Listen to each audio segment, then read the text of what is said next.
Well, I've been thinking some more, and obviously I'm going to share those thoughts with you now. I was listening to the radio the other day, and the gentleman was expressing his concern with the terminology choice that we have made in dealing with this crisis to talk about social distancing. He said, we need physical distancing, but we don't need social distancing. He was concerned that those who are alone become very isolated, that they need contact with others at this time. I agree with him wholeheartedly. I think that our society has had more than enough of social distancing. We need physical distancing right now to try and stop the spread of this virus, but we need social connecting now more than ever. We need especially to check on others who may be alone and could become isolated. And technology has made it so easy for us to connect today. Besides phone calls, we can text, we can video chat, and there are so many different tools we can use to see each other and to share with each other even when we're separated. The Apostle Paul found himself forced to social distance at a time when he was imprisoned at Rome. Paul was used to traveling a lot from town to town and from house to house and sharing with people the good news of Christ. And now he was in prison, no longer free to travel, couldn't just talk face to face with people. So you know what he did? He wrote letters. Because of his confinement at Rome, we have the letters to the Ephesians, to the Philippians, and to the Colossians, which were written while he was imprisoned at Rome. These books that make up a part of our New Testament, the letter to the Ephesians that begins with that wonderful discussion of all the spiritual blessings that God has lavished on us in Christ, and goes on to speak of the amazing grace he has for us in saving us and making us part of his family, his immeasurable power working in us to change us to be like him.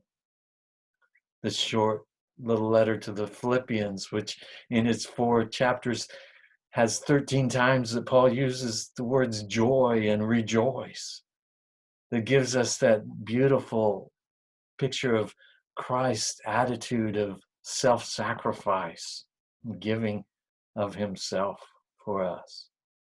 The letter to the Colossians that speaks of Christ as the image and the fullness of God who came to rescue us and to elevate us so that we can set our minds on things above and try to put on his nature and become like him.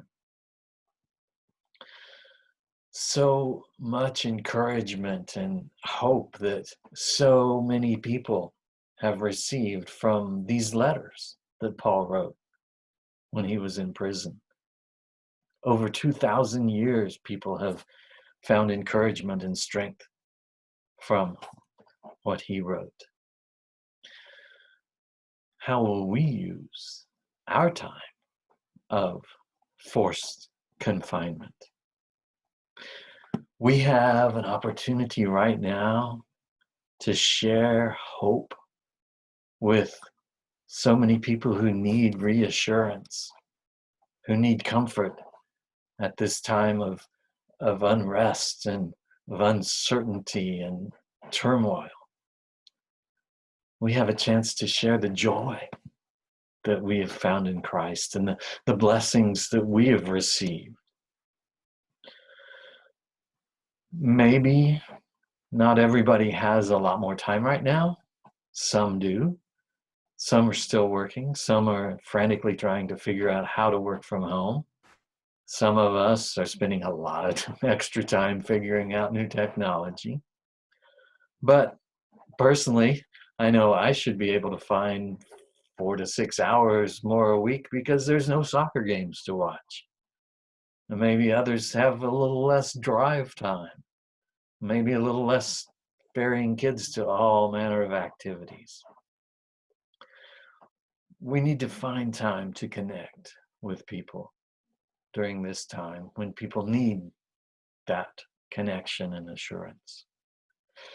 Maybe we need to spend a little less time with our imaginary friends on Netflix and more time with connecting with our real friends, having real conversations, deep and meaningful things, not just about the coronavirus or the sports that aren't happening or the weather, but about concerns and things that really matter. Things that don't fit in a 10-second video or 140 characters of a tweet. Maybe we could even write a letter.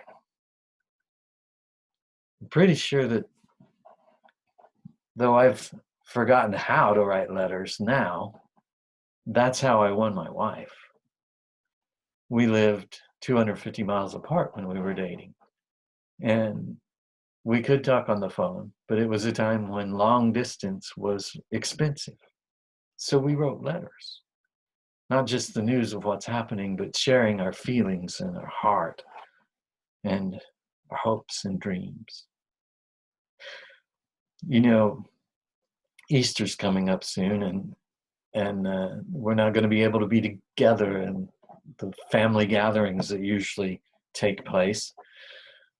Maybe we need to send cards and write a letter expressing the hope that you have in the resurrection of Christ and why you have a confidence and a hope even in these troubling times.